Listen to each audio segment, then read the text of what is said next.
by i10.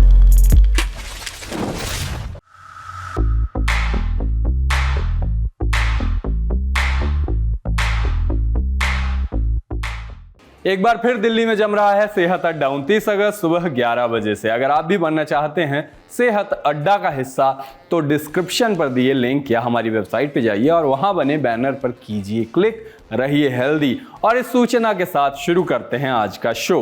हाय, मेरा नाम है आशीष और आप देख रहे हैं दी लल्लन टॉप। एक बार फिर शुरू है हमारा प्रोग्राम जिसका नाम है सोशल लिस्ट। सबसे पहले करेंगे बात आज के शो में क्या है खास। बॉलीवुड और साउथ आमने सामने, कौन से पुराने वीडियो लोगों ने निकाले। सड़क पर नोट उड़ाई वीडियो से ज्यादा मजेदार सफाई। ट्विटर पर नोबडी विल रिमेंबर ट्रेंड चल पड़ा, लोगों को याद दिलाया क्या नहीं भूलेंगे लोग।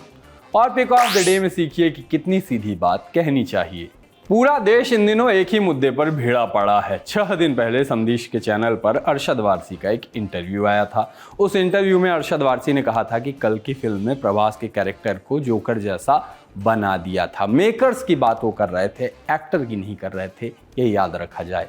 इस बयान के बाद प्रभास के फैंस नाराज थे, सोशल मीडिया पर हल्ला काटा था, इतना कि ट्विटर पर खूब ट्रेंड भी चला। अब इन सब के बाद भी मामला रुका नहीं है। इन सब के बाद एक्टर नानी ने इस मुद्दे के बारे में कहा था कि आप जिस इंसान के बारे में बात कर रहे हैं शायद उनको अपने जीवन में इतनी पब्लिसिटी पहली बार मिली होगी, आप फालतू के मुद्दे को ग्लोरीफाई कर रहे हैं। इसके बाद प्रभास के फैंस ने नानी की खूब तारीफ भी की। हालांकि इस बयान को लेकर हाल ही में नानी ने दुख जताया और कहा कि उन्होंने गलत शब्दों का इस्तेमाल किया था, उन्होंने पूरा इंटरव्यू नहीं देखा था और अब देखा तो नज़रिया बदल गया। ऐसे ही बहुत सारे लोगों ने बस वो कार्ड देखे हैं या इंस्टाग्राम पे देखा है, अरशद की पूरी बात नहीं सुनी है। इसके अलावा लोगों ने अल्लू अर्जुन का भी एक वीडियो खूब चलाया। इस पुराने वीडियो में अल्लू अर्जुन कह रहे हैं कि एस राजामौली ने कहा हुआ है कि प्रभास के आगे ऋतिक रोशन भी कुछ नहीं है। इस बयान के बाद ऋतिक रोशन के फैंस नाराज थे।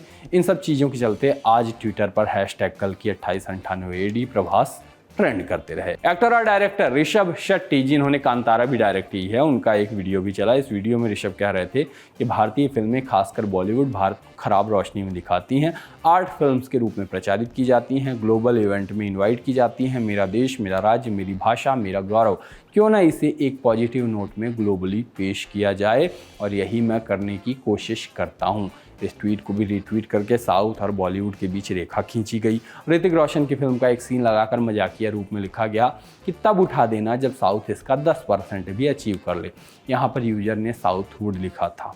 ये क्या होता है भाई। ऋतिक के फैन का ये ट्वीट रीट्वीट करते हुए कल की का एक सीन लगाया गया और लिखा गया कि ये फ्रेम पूरे बॉलीवुड से भी बड़ा है। इसके बारे में भी लिखा गया कि शर्म बची है, ये एक हिंदी सीरियल का फ्रेम दर फ्रेम कॉपी है, जो कि देखने पे लग नहीं रहा था। हर ट्रेंड की तरह एंगेजमेंट फार्मिंग भी शुरू कर दी गई। प्रभास और अरशद वारसी की तस्वीर लगाकर लिखा गया कि retweet for Prabhas as Baahubali, like for Arshad Warsi as circuit. इसके अलावा और भी मीम्स बने।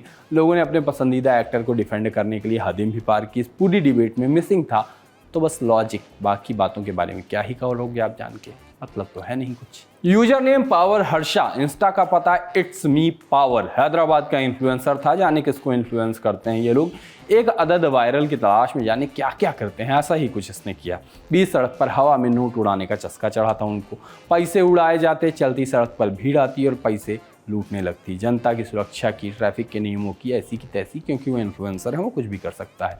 जिस जमाने में लोग बिना मतलब अगले को एक चवन्नी न दे, उस जमाने में मुफ्त में पैसे लुटाने का पुनीत कार्य करते सज्जन पुरुष की महानता किससे अथॉरिटीज़ तक जा पहुँचे और अब इन पर एक्शन की तैयारी चल रही है। द सियासत डेली के हवाले से ये बात आई है। साथ ही एक बड़ी मज़ेदार बात आई जो मीडिया से इस यूजर ने अपील की थी। कहा कि मैं व्यूज के लिए स्टंट करता हूँ, लेकिन मैं अन्य तरीक़ों से लोगों की आर्थिक मदद भी करता हूँ। दूसरे भी ऐसे ही स्टंट कर रहे हैं। मतलब क्या गजब मासूमियत है, नमन रहेगा इनको। कुर्सी कहने को तो बस कुर्सी है, मगर चाहे मेटाफर में हो या चाहे असल जीवन में कुर्सी का महत्व बहुत ज़्यादा है। नेता लोग जो होते हैं कुर्सी के पीछे लड़ते रहते हैं। ऑफिसेज में लोगों की कुर्सी चोरी हो जाती है, कलीग चुरा ले जाते हैं। कुछ लोग कुर्सी तोड़ते हैं तो वहीं कुछ लोग कुर्सी का किस्सा भी सुनाते हैं। कुर्सी है ही ऐसी चीज़। कुर्सी का उपयोग आप सिर्फ बैठने के लिए नहीं करते बल्कि और कामों के लिए भी कर सकते हैं। शादी ब्याह हो तो आप एक साथ 5-10 कुर्सी उठाकर अपनी क्रश को इम्प्रेस करने की कोशिश भी कर सकते हैं। वहीं किसी रेस्टोरेंट का खाना जज करना हो तो देखिए कि वहाँ कैसी कुर्सियाँ हैं। जितनी फैंसी कुर्सी होंगी उतना ख़राब खाना होगा। अगर किसी रेस्टोरेंट में प्लास्टिक वाली कुर्सी, प्लास्टिक की टेबल है तो वहाँ के खाने में स्वाद होना लगभग तय है। पंचायत में तो चक्के वाली कुर्सी ने बवाल ही काट दिया था। हम आज कुर्सी की गाथा लेके क्यों बैठे हैं? कारण वही एक वीडियो दिखा जिसका कैप्शन था छपरा कोर्ट के एडवोकेट साहब की कुर्सी। वीडियो खुद देख लीजिए।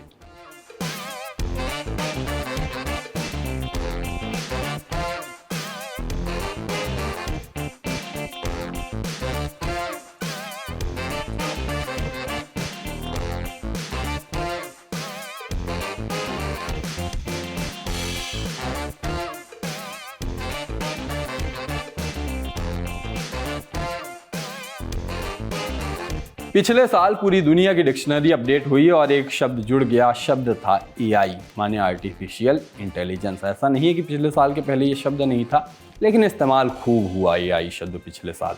इतना कि अब हर चीज़ में एआई पढ़ कर आ रहा है। जैसे कुछ साल पहले शब्द आया था स्मार्ट, उसके बाद सब कुछ स्मार्ट हो रहा था। टीवी, मोबाइल, वॉशिंग मशीन, पंखा, कूलर, पोंछा, स्पीकर, बल्ब, सब इन सब चीज़ों को बनाया एक स्पेसिफिक काम करने के लिए गया था। मगर आप अगर भारत में हैं तो ऐसा तो है नहीं कि आपको जो करने का मन है वही आप करेंगे। आप उसके अलावा बाकी चीज़ें भी करनी पड़ेंगी। और ये बात सिर्फ इंसानों पर लागू नहीं होती है, बल्कि प्रोडक्ट्स पर, मशीनों पर भी लागू होती है। जैसे कि एक वीडियो दिखा, वीडियो में रोबोट मॉप का झाड़ू पोंछा लगाने के अलावा भी एक और काम दिख गया। देखिए आप।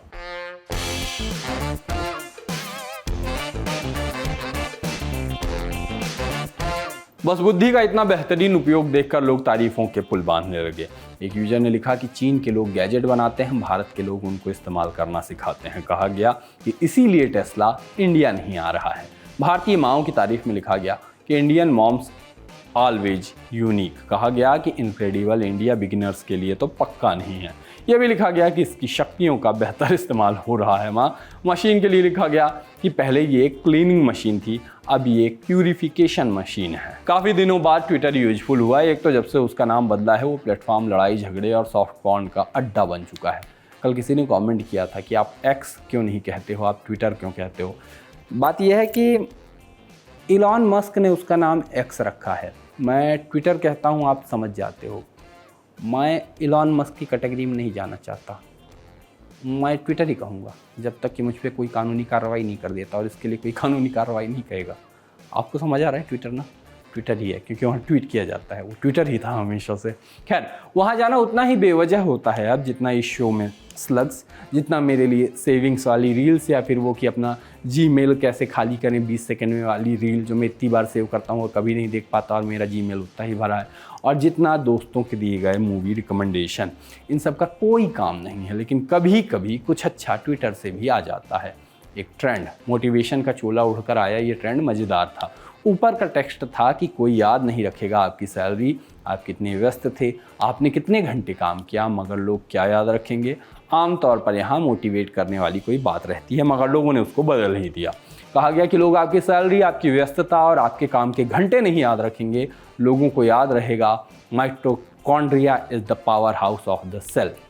एक तो इस माइटोकॉन्ड्रिया का नाम मैं बोलना कब सीखूंगा, बचपन में भी नहीं सीख पाया था, अब भी नहीं। खैर, फिर से वही सारी बातें, और बताया गया कि लोगों को याद रहेगा 8 टमाटर बड़े मज़ेदार। लोगों को वही ना याद रहने वाली तमाम बातें लिखने के बाद कहा गया कि लोगों को याद रहेगा लेवल सबके निकलेंगे, पर निकलेंगे उसी के जो यहाँ खड़ा रहेगा।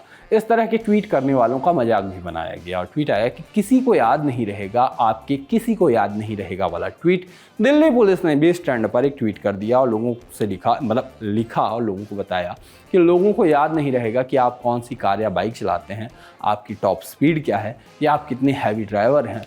लोगों को बस याद रहेगा लेफ्ट इंडिकेटर देके राइट टर्न ले लिया। आमिर की फिल्म गजनी के कैरेक्टर संजय सिंघानिया की तस्वीर लगा के उसको इस ट्रेंड का CEO बता दिया गया। सोशल लिस्ट में अब बारी है पिक ऑफ द डे की। जितना कपड़ों की फिटिंग और घर भर की चॉइस से आप कपड़े लेते हुए परेशान होते हैं, उससे कहीं ज़्यादा परेशान होते हैं दुकान वाले, जिनके पास पहने हुए कपड़े वापस पहुंचते हैं ये कहते हुए कि मम्मी को पसंद नहीं आ रहा है, पापा पहनने नहीं देंगे।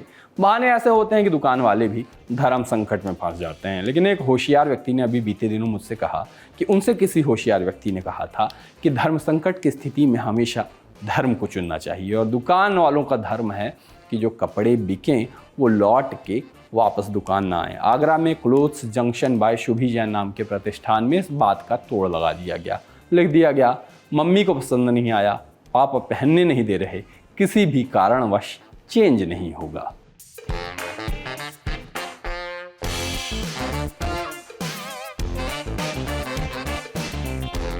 बाकी आज के शो में इतना ही। आप लोग वीकेंड एंजॉय कीजिए। सूचना आज आपको पहले ही मिल गई। हम चलते हैं टाटा। बहुत दिन बाद सूचना सुनाने का मौका मिला, बताओ, खुश हो जाता हूँ मैं। सवाल कुछ गंभीर है, मसलन ये चिया सीड्स और किनोआ की बकैती क्या है? अजवाइन का पानी पीने से वजन सच में कम होता है? इंटरमिटेंट फास्टिंग फायदा है या इंसान भूखा बस रह जाता है? और क्या कलेजे में उठता हर दर्द यमराज से मिलवाता है? गूगल ये कब तक मेरे हर सिम्टम को कैंसर बताएगा? मामला संगीन है, कंफ्यूजन महीन है, तो यहाँ वहाँ भटक कर क्यों खुद को उलझाएं? एक्सपर्ट्स और डॉक्टर्स की सुनकर हर गुत्थी सुलझाएं। 29 अगस्त को सुबह 11 बजे से देखिए सेहत अड्डा। अगर आप भी बनना चाहते हैं सेहत अड्डा का हिस्सा, तो डिस्क्रिप्शन पर दिए लिंक या वेबसाइट पर बने बैनर पर करिए क्लिक। और हाँ, रहिए सेहतमंद। सेंसोडेंट के प्रेजेंस सेहत अड्डा, co-powered by USV, your reliable healthcare partner, and Dr. Basu Eye Hospital.